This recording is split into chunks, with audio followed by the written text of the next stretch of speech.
ಜಿಲ್ಲಾ ರಾಯಬಾಗ್ ತಾಲೂಕದಾಗ 1952 ಕೆನಲ್ ಇಲ್ಲಿ ರೈತರು ಹೋರಾಟ ಮಾಡಿ ಕೆನಲ್ ಮಾಡ್ಕೊಂಡಾರ ಆಗಿನ ಕಾಲದಾಗ.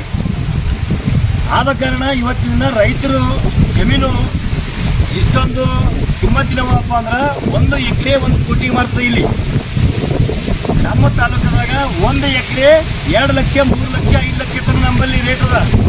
ಯಾಕದಪ್ಪ ಅಂದ್ರೆ ನಮ್ಮ ಕುಡಿಯೋಕೆ ನೀರಿಲ್ಲ. ನಮ್ಮ ತಾಲೂಕಿನ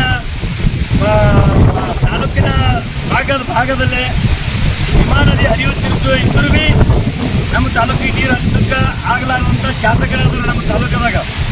ಇವರೇ ಅಂತಲ್ಲ, ಇಬ್ಬರು ಶಾಸಕರು ಅವರೇ ಅದಾರ ನಮ್ಮ ತಾಲೂಕದಾಗ ನೀರೇ ಹರಿಸೋರು ಎಲ್ಲರೂ.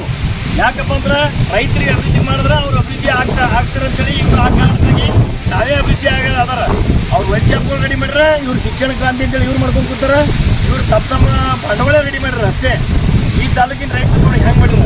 ಪುರಾ ನೀರಾವರಿ ಏನಂದ್ರೆ ಹಸಿರು ಕ್ರಾಂತಿ ಹರಿಸ್ಯಾರ ನೋಡಿ ಇಲ್ಲೆಲ್ಲ ತಾಲೂಕದಾಗ, ಎಲ್ಲಿ ರಾಯಬಾಗ್ ತಾಲೂಕದಾಗ. ಈಗ ಈ ಬೇರೆ ಬೇರೆ ತಾಲೂಕಿಗೆ ಅಬ್ಸರ್ವ್ ಮಾಡಿ ನೋಡಿದ್ರೆ ನಮ್ಮ ತಾಲೂಕಿನ ಜನ ಇವತ್ತಿನ ದಿನ ನಾವು ಹಿಂಗೆ ಕೂತ್ರೆ ನಮ್ಗೆ ನ್ಯಾಯ ಸಿಗಲ್ಲ. ನಾವು ನೀರಿಗಾಗಿ ನಮ್ಮ ತಾಲೂಕದವರು ಎಲ್ಲರೂ ಹೋರಾಟ ಮಾಡಬೇಕು.